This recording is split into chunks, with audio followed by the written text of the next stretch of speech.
Well, two things, speaking particularly to Christian leaders. Anybody who thinks that they have arrived there by virtue of their own capacity is not fit to lead.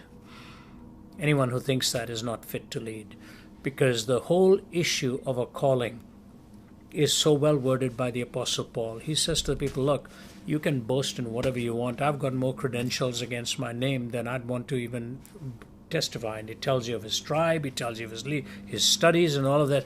He says, I count all this thing but refuse. All this thing is garbage, that I may gain the excellency of the knowledge of Jesus Christ. So biblically and scripturally, forget it. Somebody once said to Winston Churchill that he was a self-made man, and Churchill said, you've just relieved God of a very solemn responsibility. So biblically and scripturally, if you think you're a self-made person, just forget that and put that aside.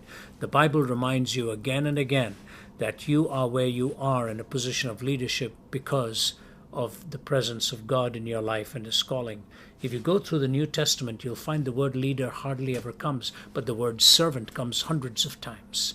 We are really called to serve. So the second thing I would say to you is, if you are a leader, make sure what you believe.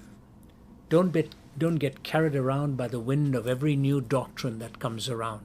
Study the scriptures to know what the Bible tells you about life, about meaning, about sacredness, about your eternal destiny, about what God teaches us, about the condition of human beings, even at the end of life. All kinds of newfangled theories are coming out. Be careful that you don't get swallowed up by every wind of doctrine. So remain humble. You didn't arrive where you are because of your own skill. Remember that the Word of God tells you you are called there by His grace and by His mercy. Take the Word of God as the truth that you are to believe. And lastly, about that, let me say this.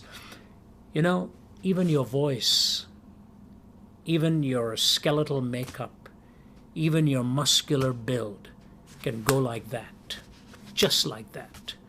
I've met preachers who've lost their voice and cannot speak. Their vocal cords are gone. I battle a lot of back issues, sometimes never sure whether my back is going to make it for another year or so, or for that matter, another day. So everything is fragile and vulnerable. I am not here by virtue of my strength. We are here by virtue of God's call and God's strength. That alone ought to remind us of why we need to be humble. The very voice, the very ability to stand and speak, the very gift of language, the very calling is the gift of God. And if that's not enough to keep us humble, I don't know what will.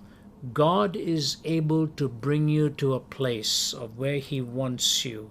And the best way to get there is to be an imitator of Christ, not a manufacturer of some sense of celebrity in yourself.